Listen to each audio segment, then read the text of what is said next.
Welcome to the Labyrinth. I'm your host, Pratham Pado. If you find our podcast useful, please subscribe. My guest today is John Chavez, the founder of DMT Quest, a nonprofit dedicated to publicizing endogenous DMT-related research and fundraisers. He's the author of the books Question for the Lion Tamer, Part 1 and Part 2. And he's also the producer of the recent DMT Quest Documentary. In this episode, we'll be talking about endogenous DMT, its medical benefits, breathwork, and the human potential. All right, John, welcome to the Labyrinth. Yeah, thank you so much for having me. Nice to meet you. So what was your intention behind starting DMT Quest? Well, I think that endogenous DMT is a fascinating conversation to have. And one of the things lacking around the conversation is more scientific studies. In 2013, there was a study regarding the pineal gland secreting DMT at the University of Michigan.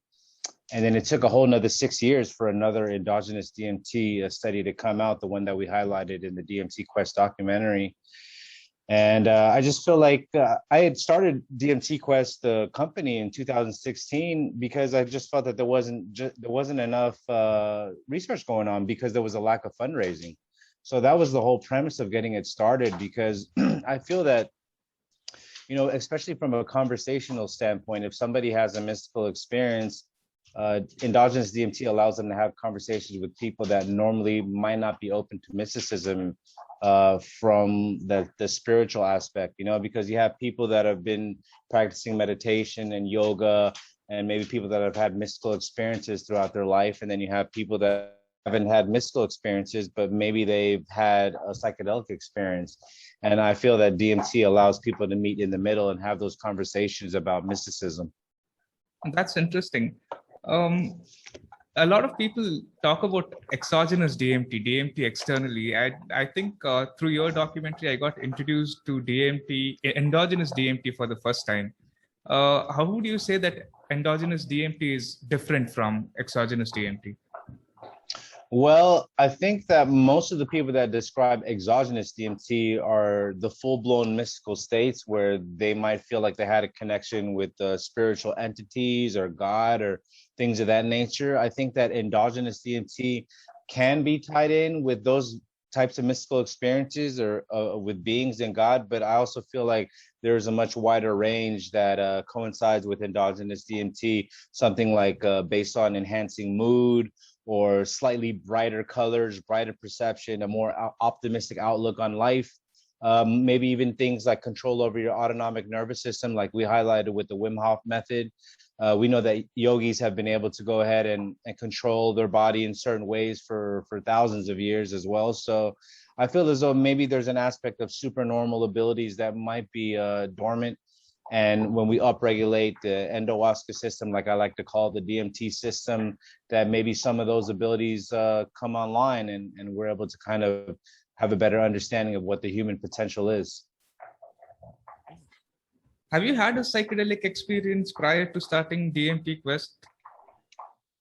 I had a mystical experience prior to starting DMT Quest. I had a non-exogenous drug-induced mystical experience that really got me curious about the biomechanics of the mystical experience, because, prior to my own direct experience, I didn't believe that any of that was true. I didn't really have any interest in anything spiritual or mystical.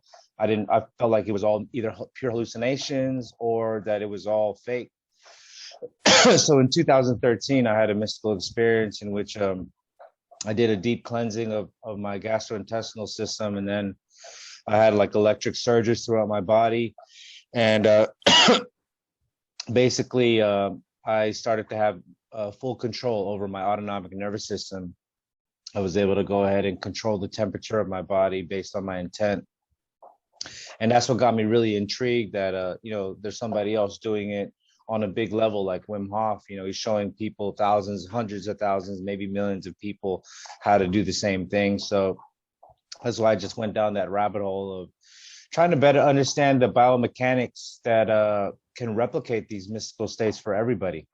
Could DMT or other psychedelic drugs help us to live a spiritually fulfilling life? I think that psychedelics can open the doorway, and I feel as though maybe spiritual practices like breathwork or yoga or meditation or a combination of all, they go hand in hand. I've heard of a lot of people that, they have one mystical experience and it leads them to adopt like a more vegetarian sort of lifestyle and a more yoga, incorporating more holistic sort of methods to live, I guess, in a different sort of way. And I feel as though that can cultivate a sort of connection with oneself in a different manner. Absolutely. I think that psychedelics offer a good gateway. They don't have to be the only gateway. They're not for everybody, but I feel as though they can open people's eyes that need their eyes open. And then from there, it's up to the person to continue either with, holistic practices, or if they want to go ahead and continue ingesting psychedelics, that's their prerogative. Okay. And what is the best way to produce DMT endogenously? That's a great question. A very reliable way, but a not so practical way seems to be things like respiration, like rhythmic respiration, especially when you couple it with things like prolonged darkness. I have a good friend of mine, Dr. Edith Ubuntu Chan. She went to Harvard. She got a mathematics degree at Harvard, and then she went on and had a mystical experience. And then she like me, went in to go ahead and explore the different altered states of consciousness. And she did this thing called a dark room retreat, where you spend prolonged days in the darkness. And usually what happens is, it's an 8 or 9 day retreat where you spend in complete darkness, not even one little photon of light. And people start to experience visions, even in their waking states. About the third day, and a lot of people have described it as very similar to ayahuasca or DMT. I was recently on the Aubrey Marcus podcast, and he described doing a dark room retreat as well. And he has done DMT and ayahuasca maybe dozens, if not hundreds of times. And he said that on the third day of his darkness, it was exactly like DMT. So that's one way, like for sure, that people could have visionary experiences. Another way is maybe like sensory deprivation tanks, those flotation tanks. I don't know if you've ever heard of those, where people float in the salt water in the complete darkness. That's another way that people can induce mystical states. And right now we're kind of hypothesizing that these mystical states that happen naturally coincide with an upregulation of endogenous DMT. So we don't have the proof of taking blood samples yet, but the only thing we do have is the correlatory brainwave changes that take place during these altered states. And then we can compare them to when people either smoke DMT or take ayahuasca, and there is some similarities there for sure. So that's what we think. Things like breathwork, things like sensory deprivation, darkness, even things like fasting can seem to upregulate endogenous DMT. And have you personally tried any of these methods like breathwork or flotation tanks? Yeah, absolutely. And I have got some interesting experiences from flotation tanks. I wouldn't say that I had full-blown mystical experiences, but I did get definitely some lights showing up when there wasn't supposed to be lights, because it's complete darkness. Especially when I do breath work, I definitely feel like a good sense of euphoria, which has been described with the lower level of exogenous DMT usage. So I do feel like, yeah, I have had some experiences like that using those techniques. Do you think endogenous DMT can also be applied in the field of mental health therapeutics? Yeah, absolutely. I think that one of the things that we know for sure about DMT and what it seems to be with most of the serotonergic psychedelics is that they induce changes in the brain structure. So it seems as though some of the issues taking place with mental health issues could be that they want to go, what you want to do is change the brain structure. So you change the way you perceive the problems in your life, because it seems as though what happens is people can get in a sort of a repetition phase of they can't get out of their own head. They keep thinking about the same problem over and over, almost obsessing about it. And when you take a psychedelic, what happens afterwards is that the brain structures are changed, allowing them to perceive the world through different eyes. And endogenous DMT is no different. It's the same chemical. So if we can use these techniques to upregulate we can probably afford to allow us to go ahead and change some of our brain structures as well using the same techniques. Like we've seen meditation causes neuroplasticity. We've seen sensory deprivation have great effect on people with PTSD. Same thing with breathwork. Wim Hof method has done great for changing people's health and their mental health. So absolutely. That's interesting. What other mental experiments have you tried? Have you tried meditation or visualization? Yes, I've tried meditation. I've tried guided meditation, hypnosis, visualization. I created a visualization on my YouTube channel for DMT Quest that it basically tells people to visualize electricity going from their head and down their right hand and making their hand warm. And the feedback's been tremendous so far. It seems as though a lot of people are able to do it even on their first try, even if they've never meditated before. So those are the type of things that excite me, is that people start to realize that in these altered state of consciousness, outside of their normal waking consciousness, somewhere in between waking and sleep, a different state of consciousness allows them to control their body in certain ways that they can't in their normal state. That's fascinating. Why do you think these kind of experiments have been undiscovered for so long? I think that that's a great question. It's there's the conspiracy aspect that is suppressed for whatever reason, so that people don't know about it. And then there's also the monetary aspect, that it doesn't seem that you can necessarily make a lot of money on it. So it's not like governments are throwing a lot of money at these sort of research. And then there is the other aspect that this research has been going on for many, many years. If you look at biofeedback that took place in the 70s and all the hypnosis study that took place in the 70s, then you could see that there has been like a quite vast amount of studies that have taken place. They're just not well popularized. So people just don't know about it if you don't look for it. It's not going to be in your newspaper every day, right? Like, you have your drug companies that they have the money to buy advertisement, public relations, so they get coverage in the newspapers. And, if you have a scientist who's just studying the brain mind body connection, they're not going to get that much publicity, right? So there's so many different ways you can look as to why. And do you also think maybe it's the profit aspect? Because if people start to produce DMT endogenously, and if we could cure some of our mental illnesses by ourselves, all the pharma companies producing anxiety medication would go bust, right?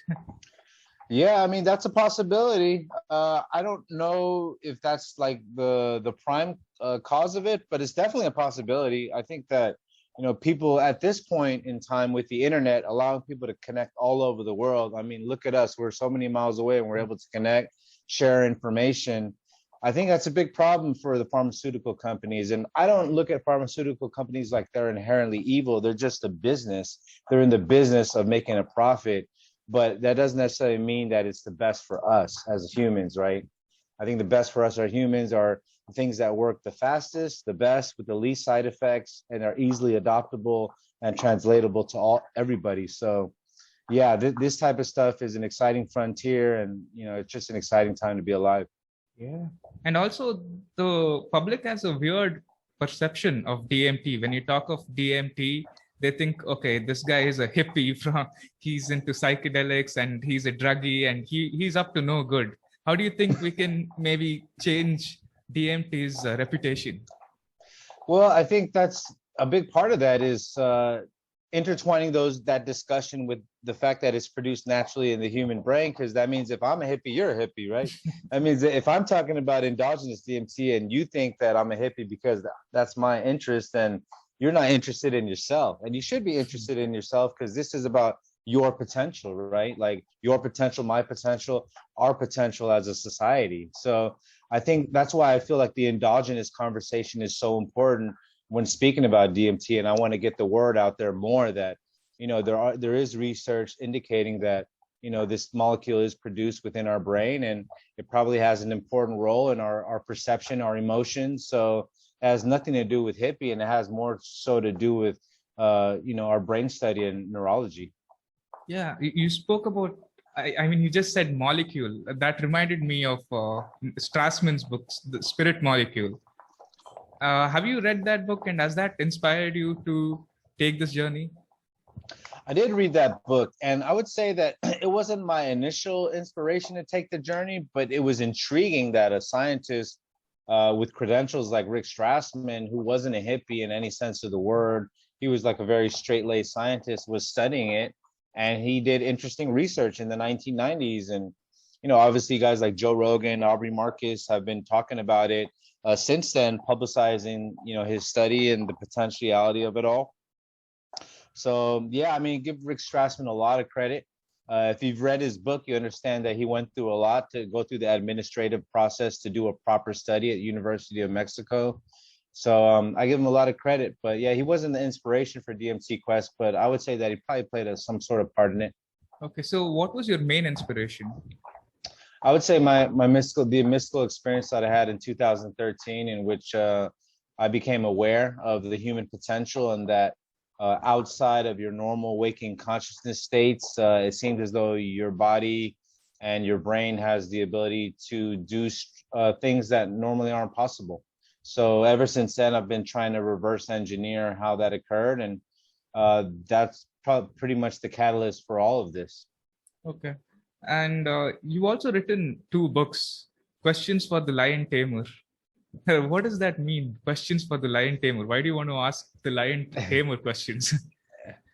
Well, it's funny is because the Lion Tamer, it always seemed funny when you have the king of the jungle, right? A 600 or 700 pound lion being controlled by a little guy with like a little whip, right? So I get the feeling that all of us have that lion spirit in us. And my question to the Lion Tamer, which I think is more like society or organized religion, is like, how did you tame the human? How did you suppress us from knowing our true selves? How did you suppress the lion spirit with all of us? So it's more of like, you're asking a funny question, like, how'd you do that? How'd you trick us? And, that's why I titled it that. Yeah, and it's funny, if you could just whisper to the lion, you can actually pounce on the Lion Tamer if you want, any second. Exactly. Exactly. And that's what I'm saying. Like you mentioned earlier about the pharma companies and not wanting the word to spread that we can heal ourselves. And that's a big part of it. For me, I'm very interested in the potential, not just to heal mental disorders, but also physical disorders, right? Like, why can't we use the mind to affect our nervous system, to affect our internal organs, to make them healthier, right? Like, why do we have to stop at just mental wellness? Why can't we go all the way and see if we can heal physical illness as well? And if we can heal mental illness, physical illness, spiritual wellness, I mean, then we have like a very high functioning society, right? Yeah, if we empower ourselves. Yeah, it's interesting you spoke about physical illnesses, because a lot of individuals who tried Wim Hof breathing, they say that they've reduced their gut inflammation after doing Wim Hof breathing. In my case, I used to hyperventilate last year. I would wake up in the middle of my sleep and I would go, I would find it difficult to breathe. And then I started doing Wim Hof breathing and it just went away. So it's so undiscovered. And Yeah. have you had any such experiences of physical illnesses? Yeah, I mean, that was part of my awakening, was that I had really bad gut inflammation, sleep problems, all sorts of health issues, and basically doing like a deep cleanse of the body, in an accidental sort of manner. It's almost like I had a spontaneous healing of my illness. And yeah, that's why I was like, wait, if this happened to me, this can happen to others. And the more I read, the more I understood that it has happened to others. And the question is, well, how come society as a whole didn't know about that? So I was trying to find a way that we can communicate that we all have like an underlying ability to heal ourselves, like mentally and physically. And yeah, that's why I'm so interested in all this. So absolutely. Do you think making a documentary like DMT Quest, through the documentary you could educate more individuals? I hope that's what I'm hoping to do, at least to go ahead and break the ice, because it's just our first episode. I plan to make at least 50 or 60 more episodes. So, hopefully much more than that, to be quite honest. Like, it depends how much fundraising we can do, but I would like to put out 6, 7, 8, 9, 10 episodes a year. I mean, that's the goal. So this is the first episode to kind of alert the world that endogenous DMT exists, that it seems to be an important subject, that it seems to tie in with altered state of consciousness like Wim Hof method, and maybe something else in following episodes we can include. And yeah, I'm just hoping to create some sort of education for the general public, because the public doesn't read scientific studies, right? Like they'll look at a study and they say, oh, this is, the words don't make sense to me, it's too complicated. So that was kind of my goal, is to create a documentary so maybe a person that doesn't read the sciences so much could somewhat understand what's going on. What do you understand from the science of endogenous DMT and your association with, University of Michigan and John Dean? Yeah. So it seems as though DMT, for at least from the research that I've read, is that DMT acts as an anti-inflammatory, antioxidant. These things seem to be important compounds. We hear about antioxidants, anti-inflammatory in the food we eat, like vegetables and things like that. So it would seem that if the DMT has similar properties, that it would be important for us to maybe have a proper regulation of that system. Like we said earlier, it seems as though it could offer a way for us to change our neural structures as well. From the 2019 study, there was 3 main points. One of them was that it's not just the pineal gland that produces DMT. It's actually produced at our choroid plexus. So it's 2 structures on the left and right side of the brain, and where our cerebral spinal fluid is made. And cerebral spinal fluid acts as a cleanser of the brain, and it cushions the brain. So it's a very important aspect of proper brain function, as well as the cerebral cortex. So DMT is produced throughout the cerebral cortex. So basically like a huge part of the brain. So that was an important finding within that study. Another important aspect of the study was that DMT is produced at almost the same levels as serotonin and dopamine. So serotonin and dopamine are commonly studied neurotransmitters that, big pharma companies have utilized the serotonin system, like SSRIs and things like that, in terms of how to address neurological dysfunction. So, the fact that DMT is produced in our brains at similar levels as those commonly studied neurotransmitters all the time, that was an important finding, right? Because prior to his study, there was a speculation that DMT was only released maybe during dreams or near-death experiences or things like that. But it seems as though it's modulating our everyday waking consciousness, and it's probably upregulated during certain states. Like the third part of John Dean's study and Jimo Borjigin's study was that in the visual cortex of rats undergoing cardiac arrest, they saw a 600% increase in DMT. So maybe that correlates with the visionary experiences people see during their near-death experiences. So yeah, that's kind of like a quick summary of the research that was coming out of University of Michigan in the past 8 years or so.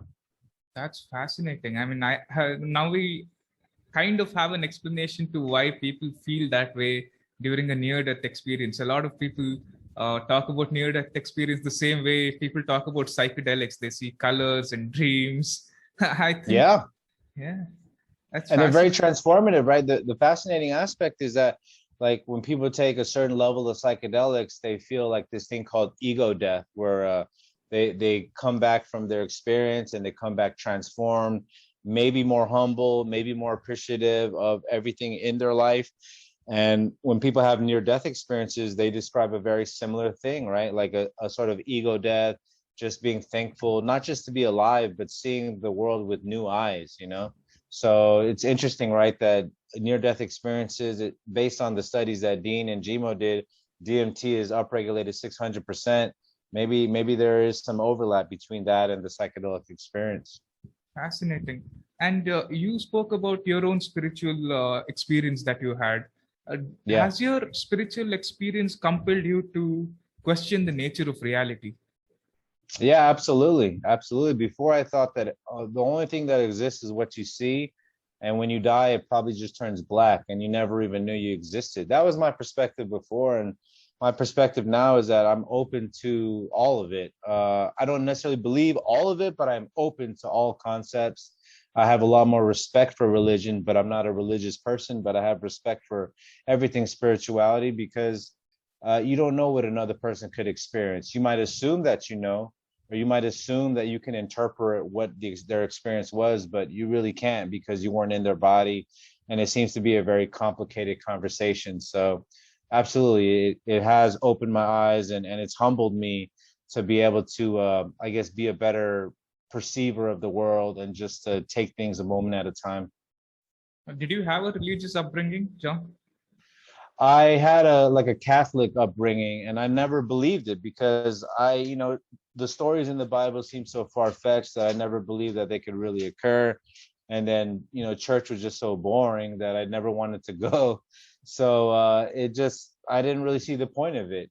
There was no proof of anything religious being real. And then when you go to school and you're in the science courses, they don't even acknowledge anything religious being real. So you spend most of your life going to school and enjoying school and not religion. So, by the time I'm, in my early 20s, I just assumed all religion was fake. And what about now? Do you think maybe there is a God? And if there is a God, how do you imagine God to be? That's a complicated question. I believe that, yeah, there probably is something that created this whole reality. I don't know what he or she looks like. I don't know where or he or she lives. I have no idea. I don't even pretend to feel like I have a knowing of what it is. But for whatever reason, I'm definitely open to the concept. Have you tried out ayahuasca? I mean, personally? Yeah, I have tried ayahuasca. All right. I haven't really had a super full-blown mystical experience. I was more trying to compare it to how my body felt, my perception felt during my, I guess, my non exogenous substance mystical experience. But it was an interesting experience nonetheless, and I could see the therapeutic benefits that helps a lot of people. But for me, it wasn't really so profound compared to my own naturally induced mystical experience. So in that way, would you say endohuasca has benefits that ayahuasca doesn't have? Well, that's a good question as well. I think it's different strokes for different folks. I think, some people really need ayahuasca, right? That like they're very depressed or they're addicted to drugs and, they need like to change the system very fast.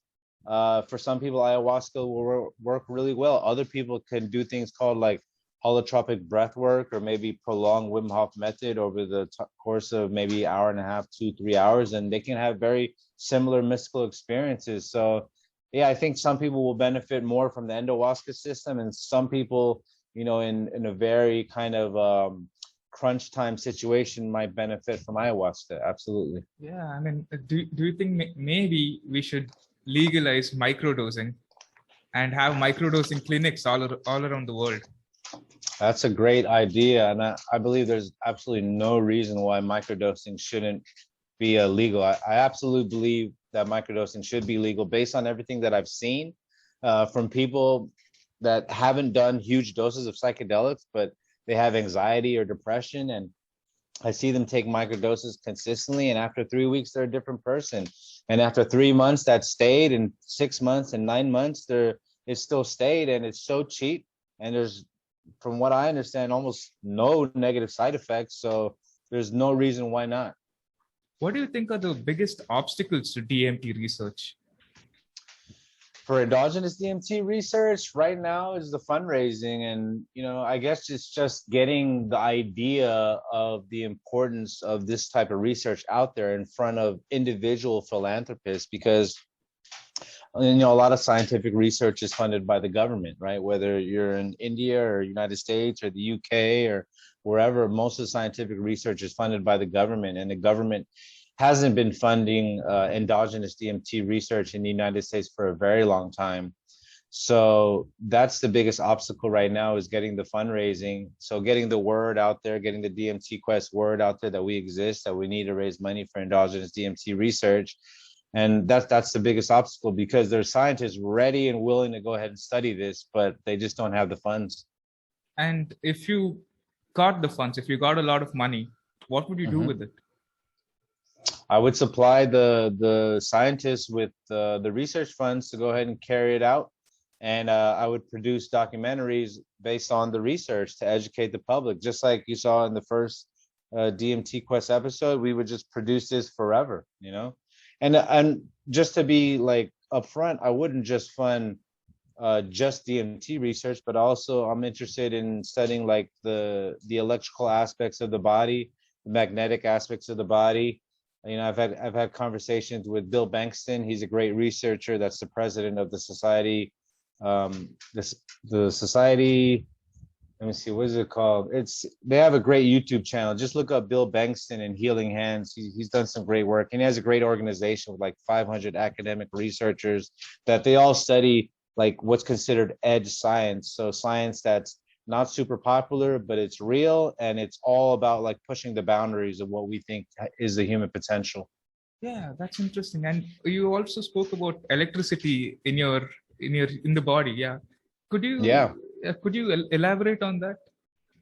Yeah, so one of the in both of my books, Questions for the Lion Tamer 1 and 2, I consistently cite a book written by Dr. Robert O. Becker. He was a medical doctor and a researcher. He wrote the book, The Body Electric. I feel like it's probably one of the most important books of the past 100 years. And his foundational research was studying the regeneration capabilities of salamanders. So salamander is an amphibian, and if you cut off its arm, it starts to regenerate. So mammals can't do that. But I was just like, that's a fascinating area of research, because if a human could regenerate their arm, that would be considered magical, right? But salamanders do it regularly, and we just feel, oh, it's just a part of their natural being. But anyhow, Dr. Robert O. Becker studied the physiological changes that would take place during the regeneration of a salamander limb, and he started to tie in, well, what's going on in the brain, what's going on in this part of the body. And it seemed as though what he found was that an altered state of consciousness was important towards regenerating the limb of these salamanders, because if he would block the altered state of consciousness with the magnet, then the limb would fail to regenerate. So electrophysiology is a well-known aspect of the body. It's not as popular as the chemical conversation, but it's a very important aspect. I think Tufts University right now is doing intriguing research regarding maybe more modern studies regarding the importance of electricity and the body. I think they have a study called the electric frog face, where they left a microscope on overnight, and they saw that as a tadpole's face was forming, there was an electric signal before the cellular formation of the frog face. This, based on what I remember, the scientist in an interview stated that it shows that one electric signal can influence complex cellular formation, indicating that the way that we look at physiology might need a revamp. We might need to learn new things about what we think we know about the human body, or all bodies, really. That's fascinating. And that explains why you called your second book Swimming in Electric Endohuasca. Yeah, exactly. Because I feel as though during altered states, we're able to go ahead and influence our body through our intent. And I feel as though those signals probably take place electrically, right? And then maybe there's a chemical correlation, maybe a DMT upregulation, but the chemical upregulation is going to follow the electric signaling, because the electric signaling is so much faster. And when you speak about concepts like the Monroe Institute or the International Academy of Consciousness, where people describe things like out-of-body experiences, you can't, if you want to talk about things extending past the physical body, you have to talk about the aspects of electricity or magnetism, in which our consciousness can actually expand past the physical body and have different states of perception that can be verified. So I think that's an important aspect to intertwine with the DMT conversation. How do you think we can have altered or better versions of our own consciousness? That's a great question. I think that, there's different layers, right? Like if we are just kind of in our normal waking state, and maybe we're going to work or going to school or whatever it is that we do all day, taking care of the kids, I think that, I think nutrition is an important aspect. I think proper respiration. I think people, they tend to normally shallow breathe. And I think there's studies out there indicating that if you breathe shallow and you start to build up the carbon dioxide in your brain, it can induce anxiety and panic attacks. So I think, proper breathing, deep breaths into the nose, out through the mouth can just give us a proper biochemistry to have a better states of consciousness throughout our normal waking state. Also, the things that we ingest, right? The music we listen to, the movies that we watch, the books that we read, whatever we watch on our phones or whatnot.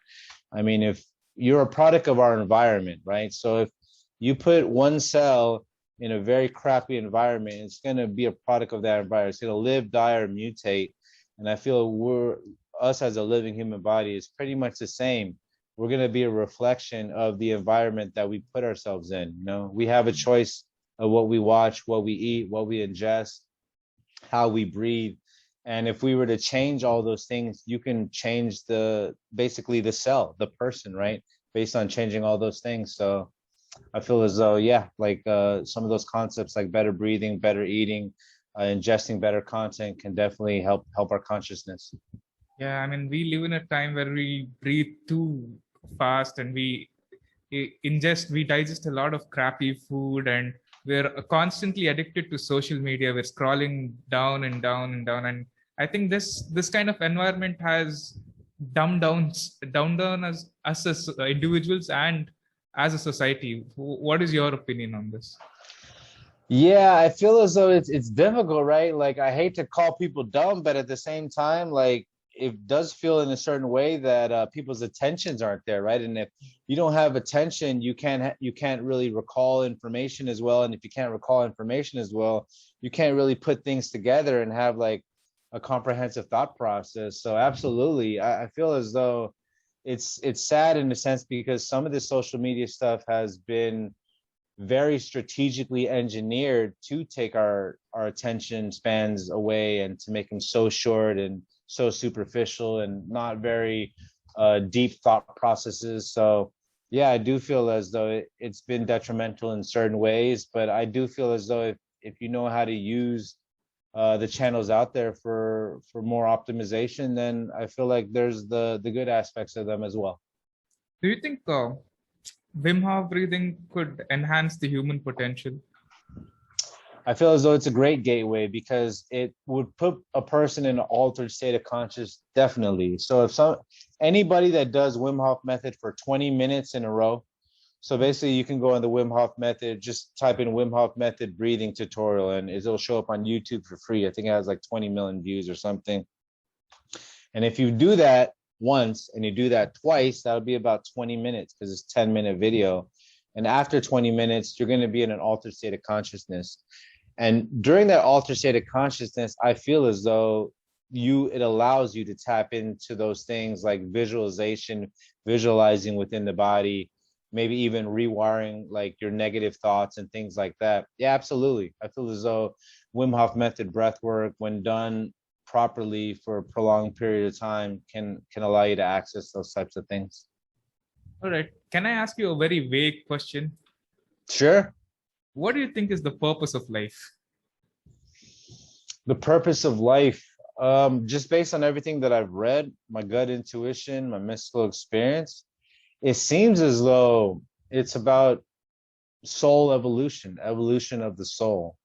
So, I subscribe to reincarnation based on the studies at University of Virginia that have been going on for like 40 years, where it seems as though they have significant enough consistent data on thousands of young children that seem to remember and recall vivid past lives that have seem to be, they're able to match it up with records of people that have lived.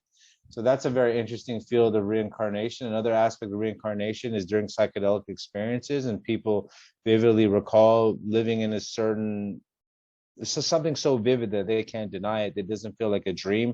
It felt realer than real. And then you have the altered state of consciousness, things like hypnosis, in which they're doing regression.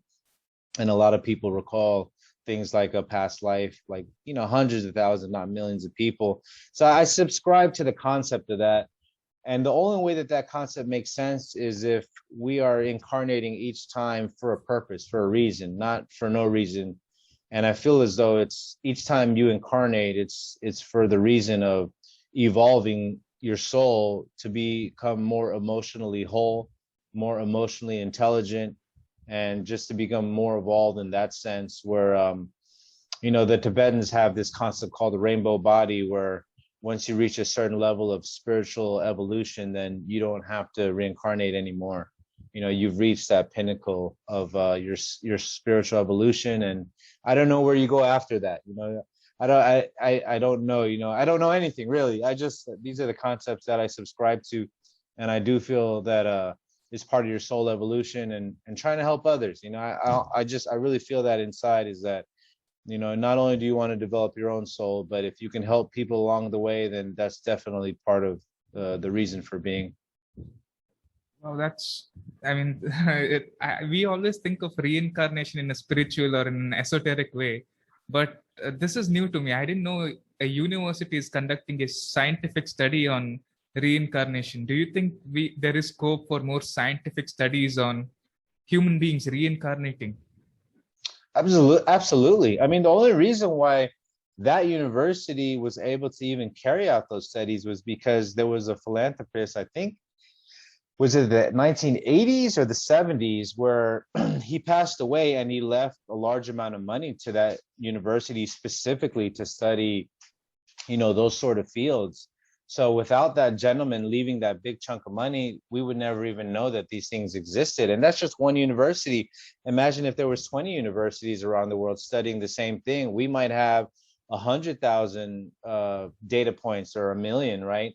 And at that point, if we have enough media coverage of that data, then, we force the whole world to look at concept like reincarnation a little bit more seriously, right? Rather than writing it off as just mysticism from like an old religion. But, I think it's an important aspect of life, because I think we need to understand what this experience is all about. I think it would offer some comfort to people, right? Because right now it seems as though a lot of people live for the moment before they die. So I want to experience this, I want to experience that, I want to have this pleasure, I want to have that pleasure, when in reality maybe it might serve their soul to maybe have a different sort of experience for their evolution, maybe treat others better, treat themselves better.